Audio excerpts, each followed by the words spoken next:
Hello students, how are you all? Hope you are good from your health and hope you are fit and fine in this difficult coronavirus situation.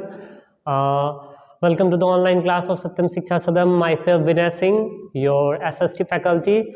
हम लोग पढ़ेंगे कोलकाता, जो हम लोग part 1 पढ़ चुके हैं, तो this is the part 2 of Kolkata. Okay, so हम लोगों ने इसके पहले कोलकाता का, जैसा मैंने बताया था कि I am personally lived in Kolkata. मैं खुद कोलकाता में रह चुका हूँ, तो मुझे इस चैप्टर को पढ़ाने में ज़्यादा एक्साइटमेंट और मज़ा आ रहा है. तो उसी तरह से हम लोगों ने लास्ट टॉपिक कवर किया था पीपल एंड कल्चर के बारे में, कि कैसे कैसे वहाँ के लोग रहते हैं, कौन कौन से festival. Durga Puja is the most important festival. वहाँ पे जो फेस्टिवल मनाए जाते हैं, वहाँ पे क्या कमाल की लाइटनिंग होती है. हर आपको रोड पे जो चहल पहल देखने को मिलेगी, वो किसी अदर स्टेट्स में आपको देखने को नहीं मिल सकती है. तो उसी को आज हम फर्दर कंटिन्यू करते हैं. और उसके बाद जो टॉपिक आता है वो है transportation. Okay, Kolkata is the first city in India where underground railway system was called metro was started.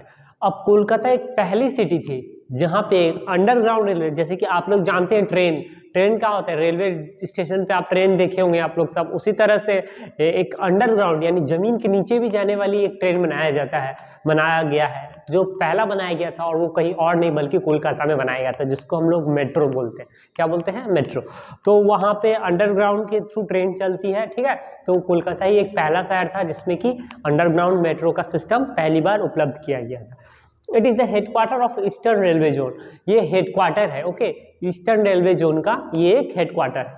The international airport of Kolkata is called Netaji Subhash Chandra Bose international airport. Airport क्या हो गया? हवाई जहाज का अड्डा. अब जैसे कि मैंने आपको कई बार बताया है कि किसी भी जगह में हम लोगों को जैसे भी ट्रांसपोर्टेशन होती है, जैसे कि गाड़ी हो गई, ट्रेन हो गया, शिप हो गया, इन सब को हम कैसे भी कहीं भी जाते हुए घर से बाहर निकल के तो पकड़ नहीं सकते हैं.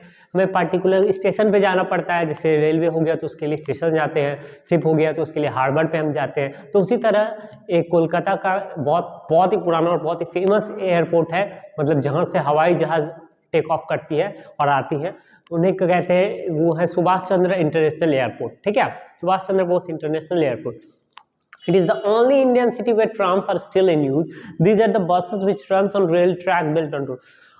ये केवल आज तक में देखा जाए तो एक मात्र ऐसा सिटी है कोलकाता जिसमें ट्राम्स आज भी चलती है. ट्राम्स में बैठा भी हूँ, उस पर आपको बता सकता हूँ कि क्या होता है. ट्राम्स हो गया जो आप नॉर्मल रोड पे जो बसेस देखते हैं चलती हुई, उसी तरह पे बस वहाँ पे एक पटरी जैसा बना देता है. बट वो जो पटरी रहती है वो जमीन में एकदम बहुत ही ज्वाइंट रहती है. तो उस पर एक ट्रेन की तरह ज़्यादा से ज़्यादा 2 बोगी होता है या 3 बोगी होता है. Hardly it carries 2 to 3. तो 2 से 3 बोगी रहती है, मतलब कि डिब्बा रहता है ट्रेन का. और ये लोग रोड पे ही चलते हैं. ठीक है, बाकी बस बगल में, कार बगल में, और वो उसी ऑन ट्रैक पे चलते हैं. बट ये बहुत धीरे चलती है, क्योंकि अगर ये ट्रेन के जितने स्पीड में, जिसको ट्राम बोलते हैं, उसका ऊपर जो रहता है वो एक वायर से कनेक्टेड रहता है. अगर ये ट्रेन की स्पीड में चलेगी तो जितने भी रोड पे पीपल लोग हैं या फिर बसेस, कार्स वगैरह हैं, उन सबको क्या हो सकता है? एक्सीडेंट होने का चांसेस रहता है. तो ये बहुत धीरे चलती है. बट हाँ, इसका एक अपना अलग ही मजा है. इस वजह से इसको आज तक उपयोग में रखा गया है कोलकाता में. तो ये है हमारा ट्राम. ठीक है, प्लेसेस ऑफ इंटरेस्ट. अब देखिए, कलकत्ता तो वैसे जाइएगा, किसी भी सीजन में जाइए, घूमने का कमाल का जगह होता है. ठीक है, तो हर तरह के आपको जगह घूमने को मिल सकते हैं. तो कुछ स्पेशल जगह देख लेते हैं. ठीक है, one of the main attraction of the city is the Howrah bridge. एक सबसे अट्रैक्शन जो इस देश का है, एक अजूबा कह सकते हैं, वो है हावड़ा ब्रिज.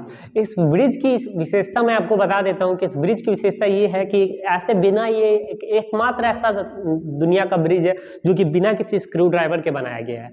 ठीक है, तो इसका ये होगा कि जब भी ब्रिज पे, जैसे कोई भी ब्रिज पे प्रेशर पड़ता है बहुत सारा ट्रक्स गाड़ी का, तो क्या होता है? ब्रिज नीचे की तरफ होता है. बट यहाँ इसे ऐसे तरह से मॉडिफाई करके बनाया गया है कि जब भी प्रेशर पड़ेगा तो नीचे की तरफ नहीं, उल्टा ऊपर की तरफ ये प्रेशर करता है. तो ये बहुत ही फेमस हावड़ा ब्रिज है कलकत्ता का. आप कभी जाइएगा तो देखिएगा, वहाँ पे अक्सर हम लोगों को क्रॉस करना पड़ता है Howrah bridge.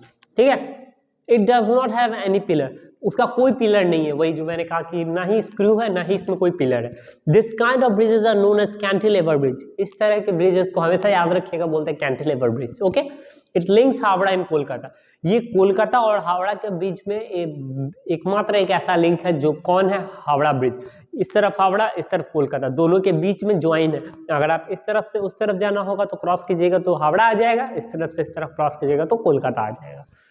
This bridge has now been renamed as Rabindra Setu. हाँ, इस ब्रिज को अब हम लोग को वापस से नाम दे दिया गया, जैसे कि कैलकाटा से नाम दिया गया कोलकाता, उसी तरह इसको अब नाम दे दिया गया रविंद्र सेतु। ठीक है, आपको कहीं भी जाना होगा बस वाले को बोलना पड़ता है कि रविंद्र सेतु क्रॉस करना है, तो वो समझ जाता है कि हावड़ा ब्रिज को बोल रहा है। Another bridge also connecting central Kolkata to Howrah was built in the year 1990। एक और ब्रिज था जो सेंट्रल कोलकाता को कनेक्ट करता था हावड़ा से, वो 1990 में था। ठीक है, the name of this bridge is Vidyasagar Setu. एक और ब्रिज था, ठीक है, आप लोग अपने बुक में पिक्चर्स देख सकते होंगे, हावड़ा ब्रिज का भी है और विद्यासागर सेतु का भी है। तो ये विद्यासागर सेतु था, ये 1990 में बनाया गया था। ठीक है, तो 1990 में बनाया गया था, और हावड़ा ब्रिज उतना पुराना नहीं, हावड़ा ब्रिज काफी बाद का उसका। ठीक है, Chowringhee is the main centre of activity and entertainment in Kolkata. ये चौरिंगी है, ये इसमें क्या होता है, इसमें बहुत तरह के आपको चीज़ें देखने को मिलती है। इसमें कितनी बार बुक फेयर्स लगते हैं, तो कितनी बार स्टोर्स, हर तरह की चीज़ें रहती है। तो ये मेन एंटरटेनमेंट का, यानी कि आपके थोड़ा एंजॉयमेंट के लिए आप घूमने अगर जाना है तो इस जगह पे जाइएगा चौरिंगी में, तो आपको बहुत मजा आएगा। Okay, it has many cinema halls and big shops. Nearby is the मैदान, a huge park which provides space for sports and picnics। जैसे मैंने कहा कि इसमें बहुत सारे सिनेमा हॉल्स हैं। सिनेमा हॉल्स क्या होता है, जहाँ हम पिक्चर देखते हैं, है कि नहीं, एंड बिग शॉप्स, और बहुत बड़े बड़े शॉप्स हैं। Nearby is the मैदान, बगल में ही एक मैदान भी है। मैदान मतलब क्या, huge park which provide space for sports and picnics, जो कि हमें स्पोर्ट्स और पिकनिक्स के लिए स्पेस प्रोवाइड करता है। ऑल्सो इन द मैदान इज द विक्टोरिया मेमोरियल। मैंने भी घुमा है, बहुत ही मस्त कमाल का जगह है विक्टोरिया मेमोरियल। देखिएगा आपके बुक में पिक्चर बना हुआ है, वहाँ पे आपको घूमने के अगर बारे में बताया जाए तो वहाँ पे ये जो एरिया है विक्टोरिया मेमोरियल का, उसके उसी से रिलेटेड, उसी के पूरा इतने मस्त मस्त म्यूजियम्स और है। जैसे कि एक आता है इंडियन म्यूजियम, उसमें आपको देखने को काफ़ी सारे स्केलेटन्स मिलेंगे, एक्साइटेड जगह। उसके बगल में जाइएगा तो बिरला प्लानिटोरियम मिलेगा। तो और ये एक विक्टोरिया मेमोरियल है। अगर कभी घूमने निकलिए तो ये सब जगह एक ही बगल बगल के पास में पड़ता है।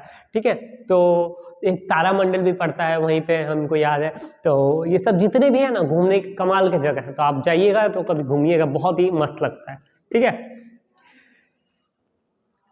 It is a massive building made of white marble. ये जो विक्टोरिया मेमोरियल है ये व्हाइट मार्बल से बना हुआ बिल्डिंग है। ठीक है, व्हाइट मार्बल आप लोग जानते होंगे, जो सफ़ेद कलर का मार्बल होता है। ठीक है, the Indian museum is the largest museum in India.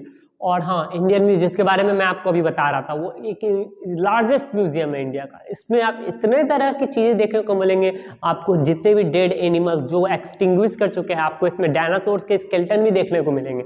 Not only that, you will be seeing very old animals, bones and their fur etcetera, their body. इन लोग के आपके पुराने जमाने के जितने भी जानवर है उसमें, उसको भी कितने जगह पे रखा हुआ है। पुराने जमाने के कई सारे जानवरों के स्टैचूज हैं, और स्टैचूज ही नहीं, क्योंकि असली जानवर भी केमिकल के थ्रू डाल के रखा गया है, क्योंकि अगर बिना केमिकल के रखा जाएगा तो वो सड़ जाएगा, इसलिए ऐसे तरीके से रखा गया है, पूरे प्रोटेक्शन में उसको रखा गया है। ठीक है, it is also known as jadugar. उसको जादूगर क्यों बोलते हैं, तो उसको जादूगर इसीलिए बोला जाता है क्योंकि वो ऐसा जगह ही है इंडियन म्यूजियम, इसीलिए हर एक जगह को वहाँ अगल बगल को, मैंने कहा ना घूमने का कमाल का जगह है, इसलिए उसको जादूगर बोला जाता है।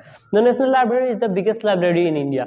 देख रहे हैं जैसे जैसे जो जो चीज़ें के बारे में हम लोग बता रहे हैं वो सब बिगेस्ट निकल रहा है। क्यों, क्योंकि कोलकाता चीज जगह ही ऐसा है। जैसे museum, Indian museum is the largest museum, सबसे बड़ा म्यूजियम, और जो नेशनल लाइब्रेरी है वो सबसे बड़ा लाइब्रेरी है इंडिया का। द बिरला प्लानिटोरियम जो मैंने अभी बोला, Ravindra Sarovar, Alipore zoo and botanical garden are the places worth visiting. और भी कुछ कुछ अलग घूमने की जगह, बोटेनिकल गार्डन। इस बोटेनिकल गार्डन में मैं आपको बता सकता हूँ कि जितने भी तरह के वैराइटीज ऑफ प्लांट्स, ट्रीज होते हैं वो सभी उसमें लगाए जाते हैं। ठीक है, तो ये सब जितने भी वैराइटीज ऑफ घूमने, बोटेनिकल जू हो गया, बोटेनिकल गार्डन के अलावा अलीपुर जू जिसमें सब चिड़ियाघर है, उसमें सब तरह के पंछी देखने को मिलते हैं। ठीक है, तो इसी के बाद देखेंगे हम लोग द बिरला हो गया। The Birla planetarium is suppose to be the biggest planetarium in the world. सोचिए, सिर्फ इंडिया में ही नहीं बल्कि बिरला प्लानिटोरियम जिसका मैंने आप लोगों से जिक्र किया वो पूरे वर्ल्ड का सबसे बड़ा प्लानिटोरियम माना जाता है। नॉट ओनली ऑफ इंडिया, केवल इंडिया का ही नहीं, पूरे विश्व का सबसे बड़ा प्लानिटोरियम माना जाता है। In the botanical garden there is a banyan tree which is the largest in the world with a massive circumference of 330 metre. यहाँ पे एक तो बनियान ट्री है। बोटानिकल गार्डन के बारे में मैंने चर्चा किया कि जिसमें पेड़ पौधे लगाए जाते हैं, उसमें एक ऐसा बनियान ट्री है जो कि 330 मीटर का लंबा है और नियर अबाउट मेरे को याद है 100 ईयर से भी ज़्यादा का है। तो ये सब इसकी अनोखी अनोखी चीज़ें हैं। ठीक है, तो आज हम लोग इस चैप्टर को यहीं पे करते हैं। नेक्स्ट थोड़ी सी टॉपिक बची रहेगी, उसको कंटिन्यू किया जाएगा और मैं इसका वर्ड मीनिंग, क्वेश्चन आंसर आप लोगों के व्हाट्सएप पे अपलोड कर दूंगा। ओके, ठीक है, तो तब तक के लिए टेक केयर, गुड बाय।